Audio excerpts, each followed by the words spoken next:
अस्सलाम वालेकुम। आज का मेरा जो टॉपिक है वो कार्पल टनल सिंड्रोम है। एक ऐसी कैफियत जिसमें हमारी जो मीडियन नर्व है वो प्रेशर की हालत में आ जाती है, इन्फ्लेम कर जाती है, स्वेल कर जाती है और जहाँ जहाँ सप्लाई कर रही होती है वहाँ उसकी सप्लाई मुतासिर होने की वजह से आगे हमारे लिए प्रॉब्लम्स आती हैं। सबसे पहले तो मैं आपको बता दूं कि कार्पल क्या है और कार्पल कहते किसको हैं। तो कार्पल का लफ्ज़ जो है हमारी रिस्ट से, हमारी कलाई से रिलेट करता है और हमारी कलाई में जो 8 हड्डियां पाई जाती हैं छोटी छोटी, उन्हें कार्पल बोन्स कहते हैं। अल्लाह ताला ने इन हड्डियों के दरमियान एक टनल बना रखी है। इस टनल में से लिगामेंट्स गुजरते हैं, टेंडन्स गुजरते हैं और साथ में हमारी मीडियन नर्व गुजरती है।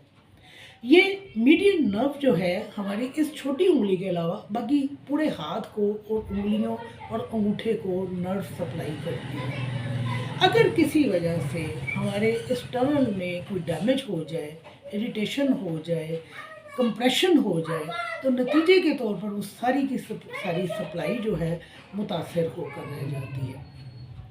हमारे हाथ की मूवमेंट चूँकि हमारी कलाई से बनती है और हमारी कलाई में से ये सारे लिगामेंट्स, टेंडन्स और नर्व गुजर रही हैं, लिहाजा जब यहाँ पे प्रॉब्लम आती है तो फिर हमारे हाथ की मूवमेंट जो है मुतासर होकर रह जाती है।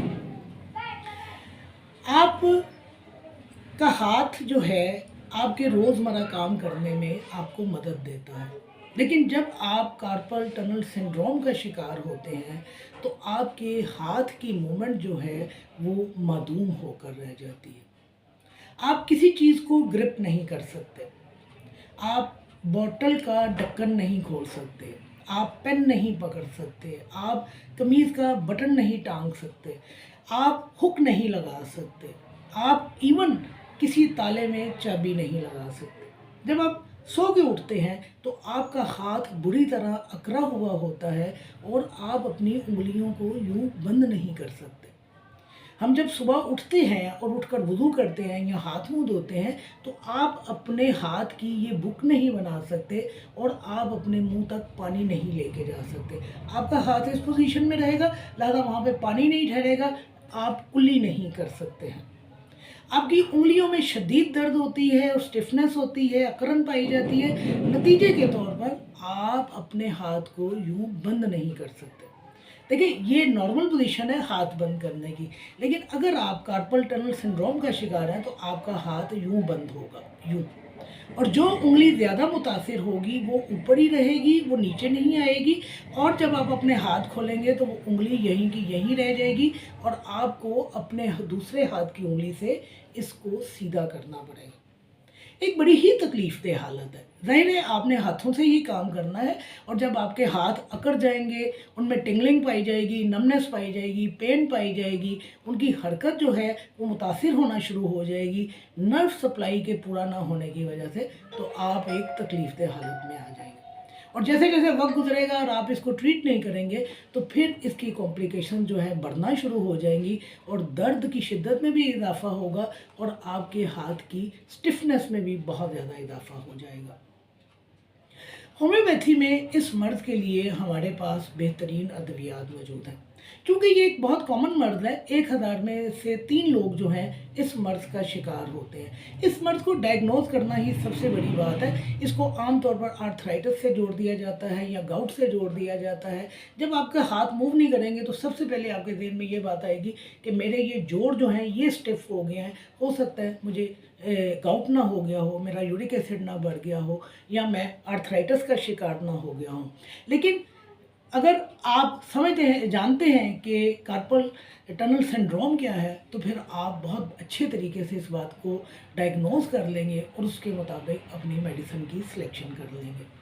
हमारे पास होम्योपैथी में इस मर्ज़ के लिए बेहतरीन अद्वियात है।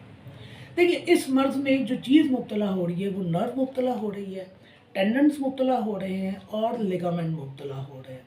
इस मर्ज़ में इन्फ्लेमेशन पाई जा रही है या स्वेलिंग पाई जा रही है। तो अब इन्हीं के ऊपर अपनी होम्योपैथिक मेडिसिन को देखिए। टेंडन्स और लिगामेंट्स की बेहतरीन मेडिसिन जो है वो रिस्टॉक और रूटा है।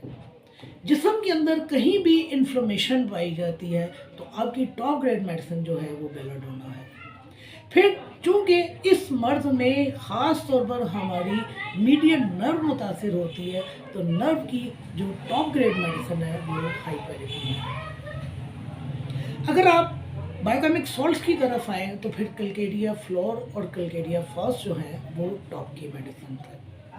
इन मेडिसिन को इस्तेमाल करवाकर आप अपने पेशेंट की इलामत को कम कर सकते हैं, उसकी तकलीफ़ को दूर कर सकते हैं और उससे इस मर्ज़ से निजात दिला सकते हैं।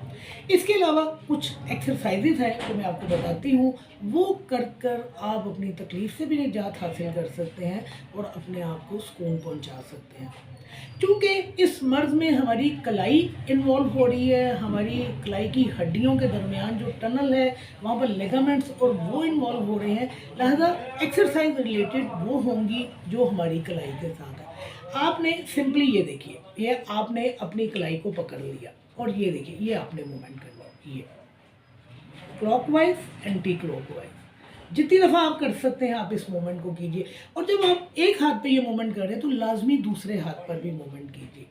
फिर आपने क्या करना है कि आपने अपने कलाई की मूवमेंट जो है वो इस तरह बनानी है कि एक दफ़ा आप अपनी उंगलियों को पीछे लेके जाएंगे।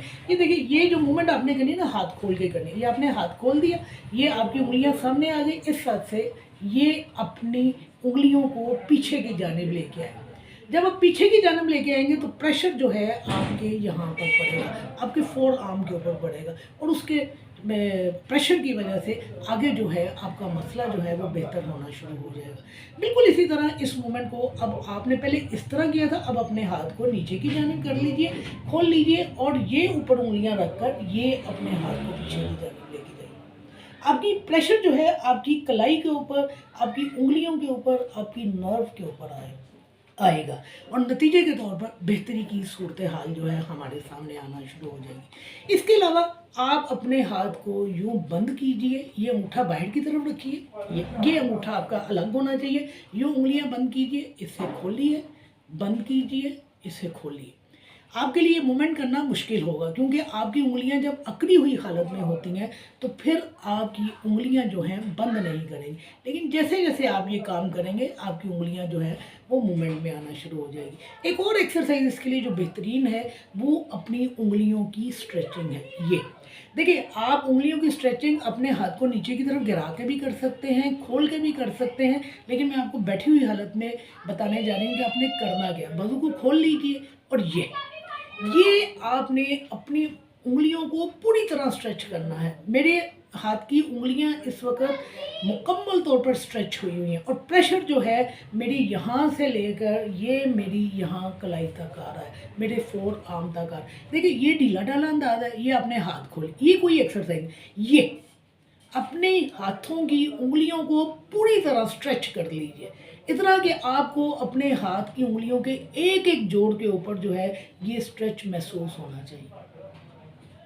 दिन में कई मर्तबा इन एक्सरसाइजेज को कीजिए और अल्लाह के हुक्म से शिफा याबी हासिल कीजिए। जज़ाकल्लाह।